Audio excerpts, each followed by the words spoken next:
Hey, what's up, fellas? How you doing, man? Antonelli here.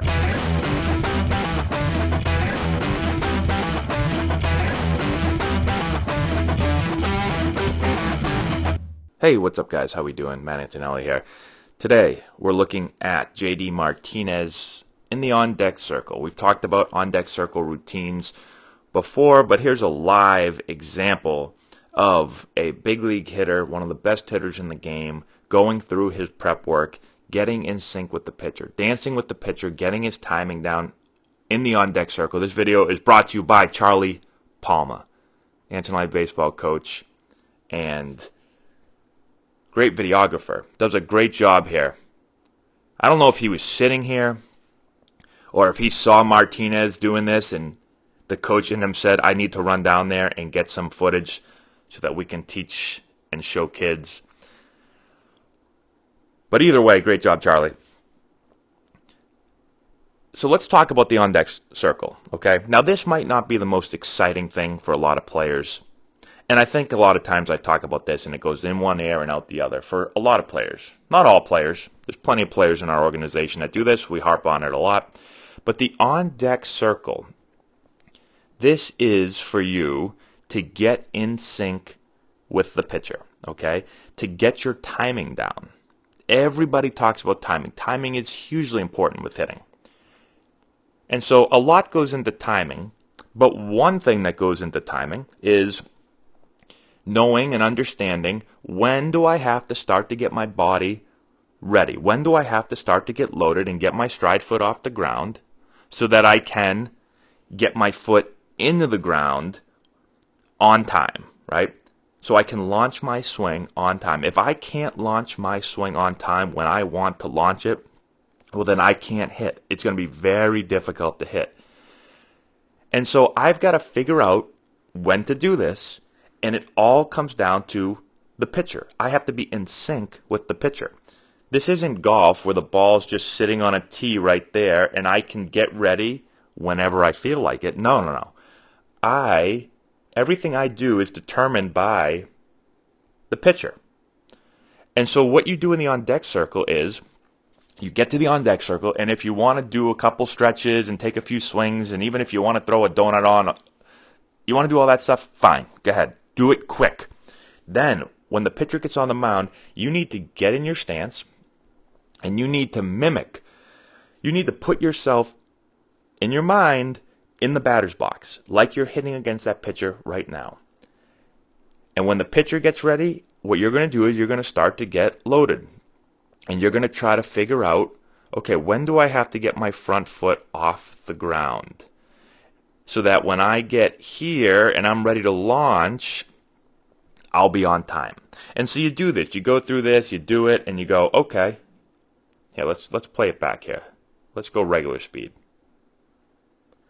Okay, so you do it there and you go, was I late for that? Was I on time? Was I early?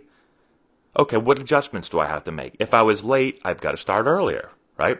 If I was late, then if I started to get loaded and get ready to hit when the ball was coming to the top of his arm swing, well, now I've got to do it earlier than that. I've got to do it maybe when it's starting at the bottom of the arm swing. I've got to get my foot off the ground, right? If I'm early, well, then I've got to back everything up. Maybe if I started getting ready when he broke his hands and I was really early, well, then maybe I've got to get ready when the ball starts to circle up and get to the top of his arm swing. And so it all depends on your load and your stride, but then also on the pitcher's timing and his tempo. And so there's a lot that goes into it, and that's why you got to do it every time. So there's JD, did it once. All right, now he's just waiting. Maybe he's thinking right now, okay, I got to get ready earlier, later, whatever. Now the pitcher's back on the mound. Now here he goes again. All right, so this is real work on the on-deck circle. And this is an eye wash. Eye wash is just doing something. I don't know if you've heard of eye wash before. Eye wash is a really big saying in baseball. Eye wash is just doing something just for no reason, so that people can think you're doing something, right? But he's trying to get his timing down. And so think about your on-deck routine, and think about if you do this. And if you don't, you should definitely add it. Now, I used to do this, and I used to actually take a swing. You don't have to do that. It adds a lot of swings to your to your day. But you have to at least be thinking, when do I start to get loaded? When do I start to get around this back leg? And when do I get my foot off the ground so that I can get my foot into the ground on time? A lot of people always say, get your foot down, get your foot down, get your foot down. Well, again, if I want to think about timing, for me, I think about when do I get this foot off the ground? Because that helps me.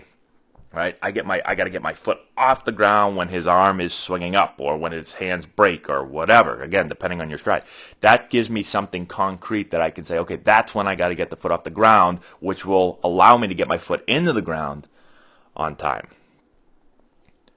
Now, another thing is, and this I notice this a lot, especially being around youth baseball so much and so many young players, is that you need to be ready to go and ready to get into the on-deck circle. There are so many times where hitters are not in the on-deck circle on time. They get there late. I don't know what they're doing in the dugout. A lot of times players forget that they're even getting up soon. So you need to know where you are in the batting order. And what I tell all players is, when you're in the hole, when you're next to go in the on-deck circle, you need to have your helmet on, your batting gloves on, your bat in your hand. You should be sitting in the dugout. You should be watching the pitcher. You should be visualizing your at-bat. You should be starting to implement a game plan. How is this pitcher attacking hitters like me? If I've already had an at-bat, how did he attack me last time? Right? I'm starting to think about all these things. I'm closing my eyes and I'm visualizing the pitcher going through his motion and throwing me a ball. And I'm visualizing myself putting the best swing of my life on that ball and hitting an absolute rocket off the center field batter's eye. Right? I'm visualizing that. I'm seeing it over and over again. And so now I have a game plan already in place. I've already seen myself doing really good things. And so when it's my turn to get in the on-deck circle, right? Guy gets out, and now let's say I'm hitting after JD. Let's say I'm right there. That's me, right? I got my helmet on, I got my batting gloves on, I got my bat in my hand, I'm visualizing, watching the pitcher. And now the guy gets out, he flies out, and now here walks JD to the plate. Boom, I'm on the on-deck circle now. And so I get there. So JD's walking up, and I'm already in the on-deck circle, and I'm doing my stretches and all that stuff that I need to do to get my body loose and ready to go. And that way, when JD steps into the box, well, I step into my pretend batter's box right here. And now I'm having an at-bat with JD. And I'm getting my timing down. I'm getting in sync with the pitcher. We used to call it, when I was with the Indians, they called it dancing with the pitcher. Right? And so I've got to dance with him. I can't just dance at my own speed, right? I've got to be in sync with the pitcher. So the pitcher's leading, and I'm following. You ever watch Dancing with the Stars before? I really haven't watched it either, but I've seen it a few times, especially back when I was younger. My parents, for some reason, love that show. I don't know. They always get excited. Oh, Dancing with the Stars is on. Whoop-de-doo. I'm not a big fan of it, but I shouldn't say that. Back in the day, it wasn't bad, depending on who's dancing. Anyways, I digress there. But you've got to be in sync with the pitcher. They're leading, and you're getting in sync with them. Okay? Trying to think of a really bad dancer I saw in Dancing with the Stars. I haven't seen it enough to know of someone really bad. There's a lot of bad people up there. Don't be the bad dancer. Get in sync with the pitcher. All right? And now, when you get to the plate, you don't have to get in sync there. You don't have to get your timing down there. What a lot of players do is they get into the batter's box, the real batter's box, in a real game, and they have to take the first pitch because they're not ready. They don't know when they get ready. And they take that first pitch, they get their timing down, and then the ball's thrown right down the middle. It might be the best pitch you'll see all day, and then you shake your head up and down. You go, yep, I got my timing down now. Yep. But you're 0-1. Then he throws you a filthy breaking ball the second pitch, and you take that because you haven't seen a breaking ball yet, and you're like, well, now I really got my timing down. Yep, got the fastball in the cover. Yeah, well, now you're 0-2. And so depending on the level of play that you're at, if you're at a really low level, maybe you can survive doing that. But as you move up in levels, you can't just hand the pitcher free strikes and be like, here, pitcher, start me off 0-1 every time. You know what? Start me 0-2 because hitting gets really, really hard.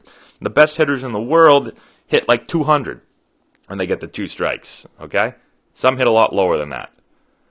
So you can't just give free strikes away. And you should never take a pitch because you weren't ready to go, you weren't on time, and you had to get your timing down. If you take a pitch and the reason for taking that pitch was, well, I had to get my timing down, that's a bad answer, right? If you take a pitch, it should be because it wasn't your pitch, right? Or maybe you are a little early or late and you take the pitch, but that's not because you hadn't done your prep work and you hadn't gotten on time. Maybe just something, sometimes you're just not on time. That's okay. But it should not be because you weren't prepared to be on time, right? You weren't doing everything you could to be on time. So hopefully that makes sense. I've got to be ready to swing at every single pitch. And the ball will tell me no. The ball tells me don't swing. But it should not be because I hadn't done my work and, I wasn't on time for that because I didn't work to get my timing down. But now I'm on time.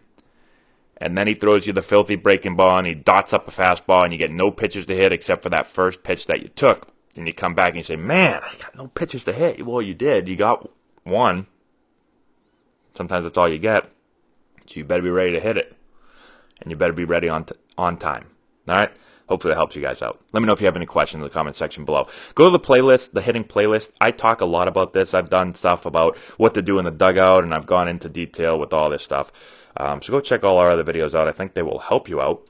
And that's all I got. Thanks again for watching. I appreciate it. Give it a thumbs up. Share with all your friends. Subscribe to the channel if you're not done so already. All that good stuff.